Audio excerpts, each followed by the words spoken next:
everybody, I wanted to come on here to show you how to make the best smoothie. I'm sure you guys know how to make a smoothie, but just in case you don't, or if you're looking for like the absolute best way to make one, this is the right video for you. So I just wanted to go over some of the ingredients that I use, how much ice I put in, that type of thing, to get the best consistency and taste out of your smoothie. So number one is to have a high-powered blender. I love my Ninja, so I use that. The best part about it is that it comes with this single serving insert, so that I just put this on there and it makes one at a time, but it also has the large portion too. Then some other things that you want to keep in mind is if you want it nice and cold, I recommend putting some ice in there. So like I typically use 4 ice cubes. I like the consistency that it gives me, and makes it a little bit thicker, and I like mine nice and cold. If you're using frozen fruit though, you can skip the ice cubes completely. And then I pour it right in. You'll notice I also have a handful of kale in here. I usually do kale or spinach and blend it in, and you'll notice you don't even taste it. Trying to think some other things I always have on hand. Unsweetened almond milk is great to put in this too. You can use water if you want, but I find that the texture, consistency, and flavor is really great with the almond milk. And I recommend the unsweetened almond milk. There's less fat in it than regular milk. And it's just a great alternative to be using. And I will do a cup of that. Again, you can play around with it, but a cup seems to work best for the consistency that I'm going for in my smoothie. Then after that, you can decide like what kind of fruits you want to throw in. If you don't want to throw in any fruits in, that's totally fine. But one of my all-time favorite smoothies is banana, and this is a frozen banana, so I just half a frozen banana and pop it right in there. Sometimes you might have to break it up. I don't know if this one's gonna break up. So you just kind of smush it in there.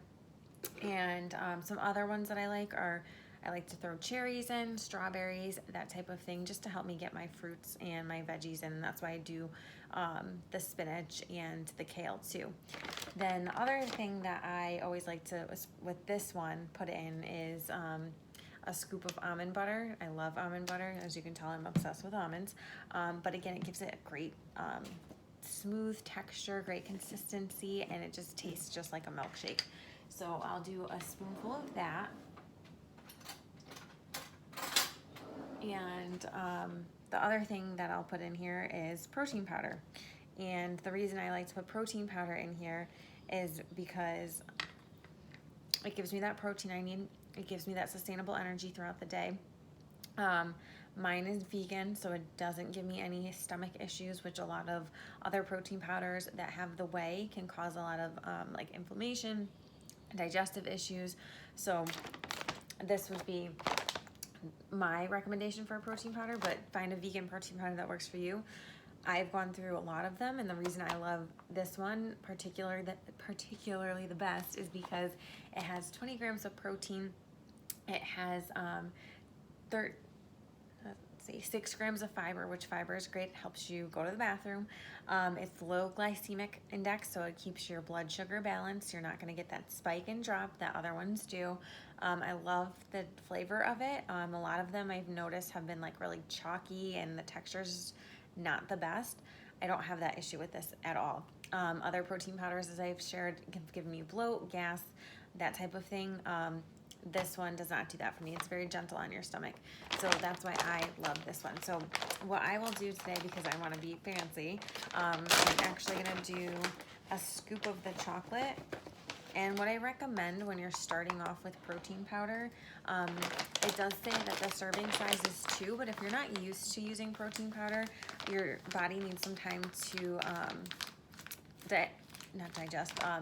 develop getting used to it, and it's gonna work through your body and work through your digestive tract. So I always recommend starting with 1 scoop and then going from there and see how your body responds, and then work your way up to the 2. You might find that you actually don't need 2 scoops, that your body is able to handle 1 scoop really well, and you only need that amount of protein in your serving. So you really just have to listen to your body. And then for today's purpose, I wanted to also throw in, just because I like to test out recipes too.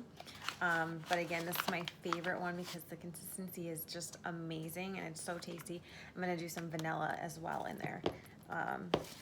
and just give it a really good flavor, good texture, and it'll be just like a milkshake.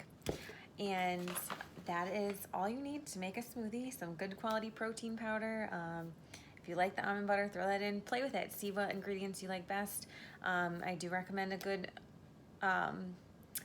blender that'll mix it all up and blend it so it's nice and smooth and delicious. Throw some ice in, make it nice and cold, and then after you blend it, you can put some toppings on, like cacao nibs.